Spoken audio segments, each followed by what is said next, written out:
तो साथियों नमस्कार और स्वागत है आप सभी का हमारे यूट्यूब चैनल स्टडी सर्किल में। और इस वीडियो में हम बात कर रहे हैं 72वें बीपीएससी प्रारंभिक परीक्षा 2026 के लिए प्रीवियस ईयर में पूछे जा चुके सामान्य विज्ञान पर आधारित प्रश्न सेट को लेकर। और ये सेट नंबर 6 है हमारा, जिसमें हमने 71वें बीपीएससी 2026 में जो सामान्य विज्ञान पर आधारित प्रश्न पूछे गए थे उनको समाहित किया है। देखिए जो पहला प्रश्न है कि हम एक लकड़ी के बक्से को 200 न्यूटन बल लगाकर उसे नियत वेग से फर्श पर धकेलते हैं, सीमांत घर्षण बल क्या होगा बताना है। 200 न्यूटन, 100 न्यूटन, 300 न्यूटन या फिर 400 न्यूटन। तो यहां पे देखिए क्या होगा, न्यूटन की गति का पहला नियम लगेगा कि प्रत्येक, है ना, तो वही कि न्यूटन का पहला नियम जो नियम है। और क्या कहते हैं, गतिक घर्षण की अवधारणा के अनुसार अगर कोई वस्तु स्थिर वेग से चल रही है तो उस पर जो लगने वाला बल है शून्य होगा। तो इसका मतलब यह है कि जो लगाया गया घर्षण बल जो है ठीक ठीक से संतुलित है। मतलब ये हुआ कि जो उस पर लगने वाला परिणामी बल है वो शून्य है, यानी कि लगाया हुआ बल और घर्षण बल जो है एक दूसरे को संतुलित कर रहे हैं, इसलिए सीमांत घर्षण बल का मान भी 200 न्यूटन होगा। तो सही विकल्प यहाँ पे ए हो जाएगा। और दूसरा प्रश्न देखेंगे हम। दूसरा प्रश्न है कि एक ट्रक विराम अवस्था से किसी पहाड़ी से नीचे की ओर नियत त्वरण से लुढ़कना शुरू करता है। यह 20 सेकंड में 400 मीटर की दूरी तय करता है। यदि ट्रक का द्रव्यमान 7 टन है, 7 टन मतलब 7000 किलोग्राम है, तो इस पर लगने वाला बल होगा 12000 न्यूटन, 11000 न्यूटन, 13000 न्यूटन या फिर 14000 न्यूटन। तो सही विकल्प यहाँ पे ठीक है 14000 न्यूटन होगा। तो सही विकल्प डी हो गया।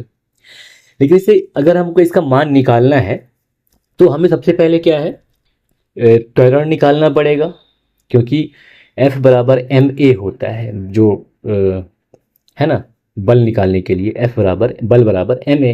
हमारे पास त्वरण भी नहीं है, तो त्वरण के लिए क्या करना है, जो गति का नियम न्यूटन की गति का दूसरा समीकरण है S equal to u t plus half a t square, उसमें मान रखेंगे हम।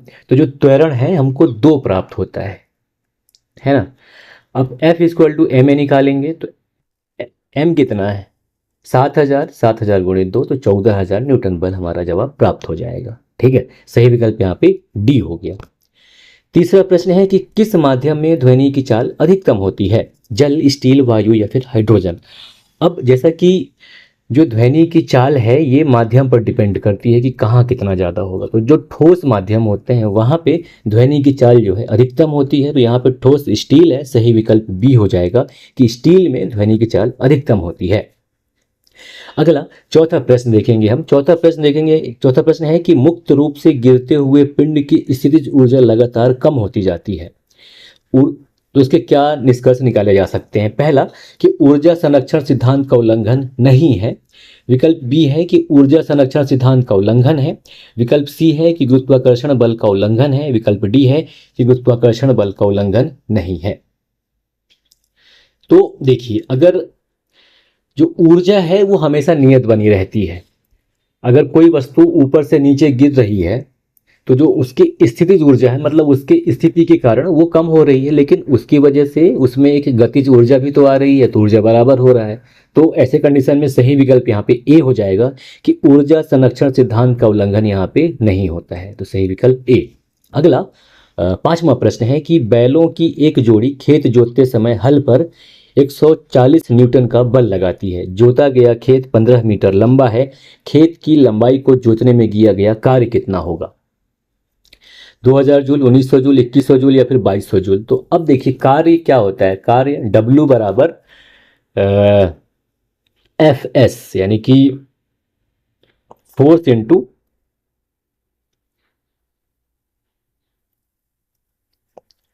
टाइम। ठीक है, तो बल जो है 140 है, तो 140 से 15 गुणा कर देंगे, क्या होगा हमको 2100 जूल मिल जाएगा। तो सही विकल्प यहाँ पे सी हो गया 2100 जूल। और क्वेश्चन नंबर 6 है कि समतल दर्पण की फोकस दूरी होती है कितनी होती है। समतल दर्पण की जो फोकस दूरी होती है वह अनंत होती है। तो सही विकल्प यहाँ पे डी हो जाएगा, अनंत। और क्वेश्चन नंबर 7 है हमारा, और ध्यान दीजिएगा कि प्रश्नों का जो लेवल है टफ से टफ हुआ जा रहा है। तो उसी कंटेक्स्ट में प्रश्न नंबर 7 देखें हम। प्रश्न नंबर 7 है कि लघु पाथन के समय परिपथ में विद्युत धारा का मान परिवर्तित नहीं होता है, बहुत कम हो जाता है, बहुत अधिक बढ़ जाता है, निरंतर परिवर्तित होता है। लघु पाथन या कहें कि हम शॉर्ट सर्किट, तो शॉर्ट सर्किट के समय परिपथ में विद्युत धारा का मान जो है बहुत अधिक बढ़ जाता है, इसलिए आग लगता है, ये सब जो घटना होता है। तो सही विकल्प यहाँ पे सी हो जाएगा, बहुत अधिक बढ़ जाता है। मतलब होता क्या है कि जो प्रतिरोध है वो शून्य हो जाता है, और जब प्रतिरोध शून्य होता है तो ओम का नियम लगता है, I equal to V oblique R. तो इसके अनुसार क्या होता है कि जो परिपथ है, जो विद्युत सर्किट है, उसमें विद्युत धारा का मान जो है अचानक से बहुत अधिक बढ़ जाता है ना। और जो एक्सीडेंट वगैरह होना रहता है, अगर आग वाग लगना है तो वो लग जाता है। इसी को बचाने के लिए फ्यूज का प्रयोग किया जाता है। तो यहाँ पे सही विकल्प सी है, बहुत अधिक बढ़ जाता है। 8वां प्रश्न है कि उपकरणों को विद्युत आघात से बचाने वाली युक्ति है। वही सवाल आ गया कि उपकरणों को विद्युत आघात से बचाने वाली युक्ति है क्या है, मतलब उपकरणों को विद्युत आघात से कैसे बचाते हैं, जनित्र से, फ्यूज से, मोटर से, या फिर धारा नियंत्रक से। तो सही विकल्प यहाँ पे बी हो जाएगा, फ्यूज से।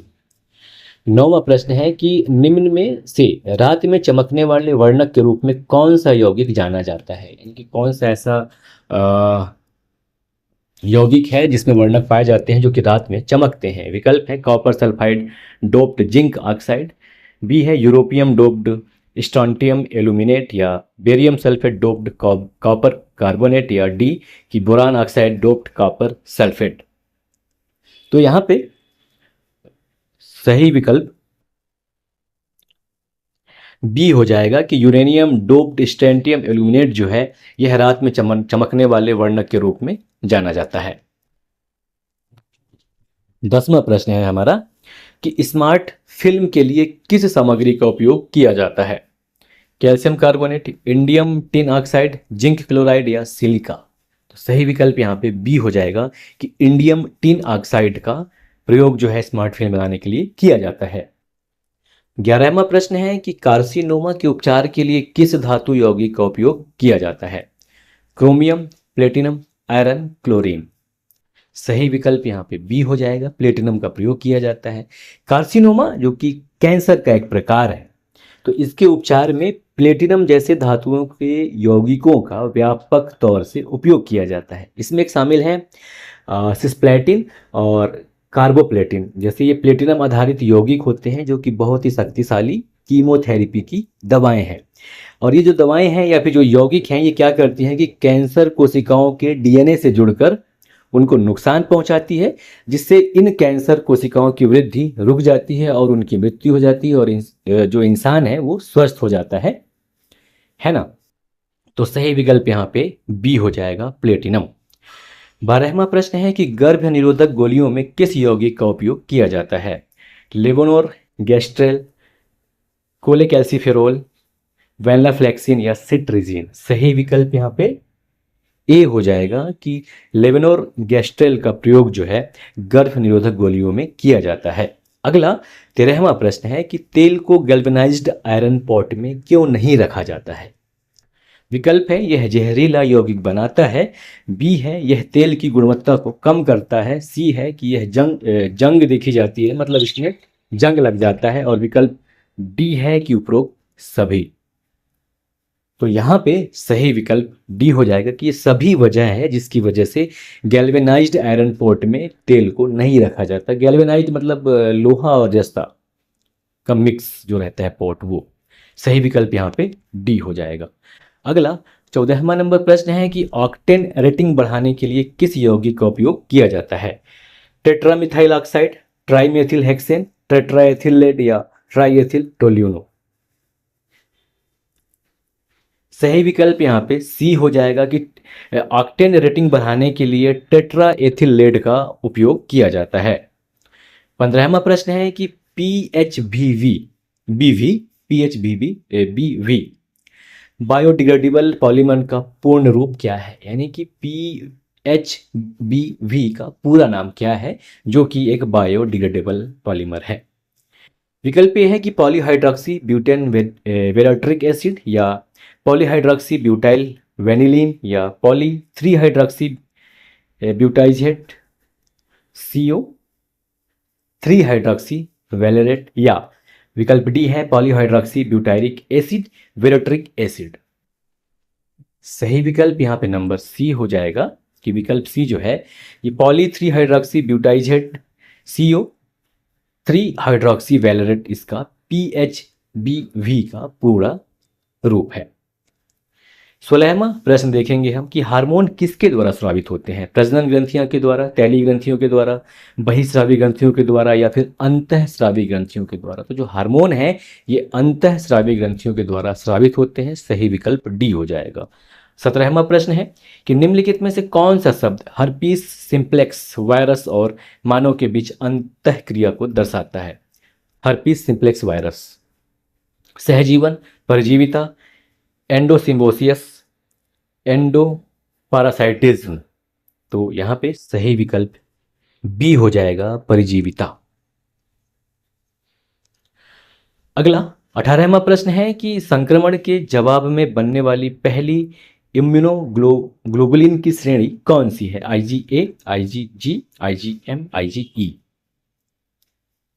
यानी कि जब संक्रमण होता है हमारे शरीर में तो जो इम्यूनोग्लोबुलिन किस श्रेणी बनती है, जो कि 5 है, इनमें सबसे पहला कौन बनता है। तो सही विकल्प यहाँ पे सी हो जाएगा कि IgM श्रेणी पहले बनती है।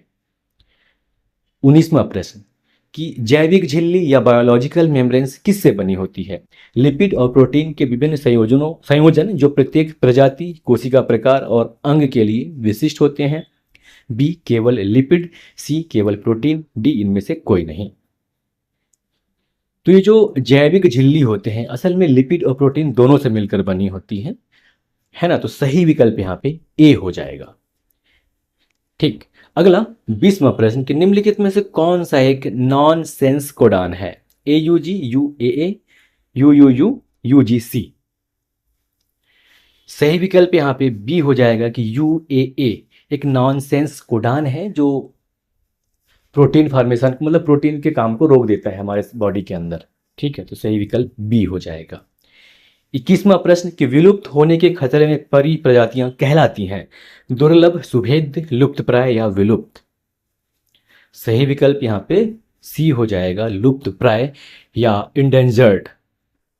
22वां प्रश्न कि पौधों में जाइलम निम्नलिखित कार्य के लिए जिम्मेदार है, भोजन का परिवहन, पानी और घुले हुए खनिजों का परिवहन, ऑक्सीजन और अन्य गैसों का परिवहन, डी आवश्यक अमीनो एसिड का परिवहन। अब ध्यान दीजिएगा कि जो जाइलम और फ्लोएम है तो इनको याद करने का सिंपल सा ट्रिक है कि जाइलम के काम क्या है, फ्लोएम के क्या है। जाइलम से आप जड़ को देखिए, फ्लोएम से फूल देखिए।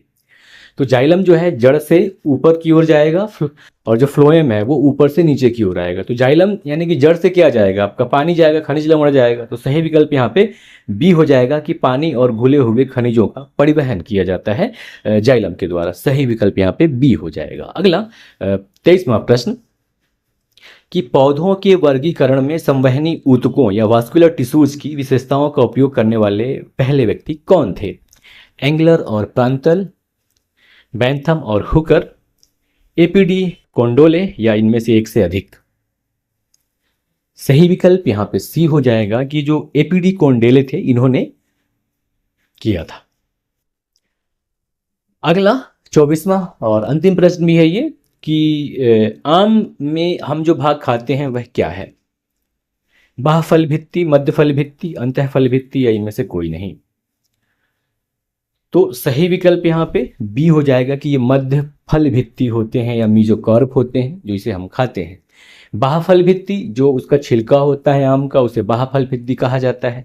वहीं जो बीज का गूदेदार हिस्सा होता है उसे मध्य फल भित्ति कहा जाता है या मीजोकार्प कहा जाता है। जबकि जो अंतः फल भित्ति वो जो उसका आँठी यानी उसका जो गुठली होता है उसे हम अंतः फल भित्ति कहते हैं। लेकिन यहाँ पे जो पूछ रहा है कि हम खाते किसको, तो हम खाते हैं मध्य फल भित्ति को। ठीक है, तो सही विकल्प यहाँ पे बी हो जाएगा। तो साथियों ये था यानी कि BPSC के संदर्भ में जो पिछले 7 वर्षों में यानी कि 65वें से लेकर 71वें तक जो सामान्य विज्ञान पर आधारित प्रश्न थे जो पूछे जा चुके हैं उनको हमने इस 7वें सेट के माध्यम से पूरे को कवर कर लिया है। औसतन मान के चलें कि अगर हम 70वें और 71वें को छोड़ दें तो 30 से कम प्रश्न थे, लेकिन जो प्रश्नों का लेवल है थोड़ा सा बढ़ रहा है और थोड़ा सा हाई कर रहा है, तो उस कॉन्टेक्स्ट में भी आपको तैयारी करनी है। इसके अलावा हम जो दृष्टि आईएएस कोचिंग के द्वारा जो मॉडल क्वेश्चन पेपर सेट कराए जा रहे हैं कंडक्ट, उसको भी हम लेके आएंगे अपनी वीडियो पे आपके लिए।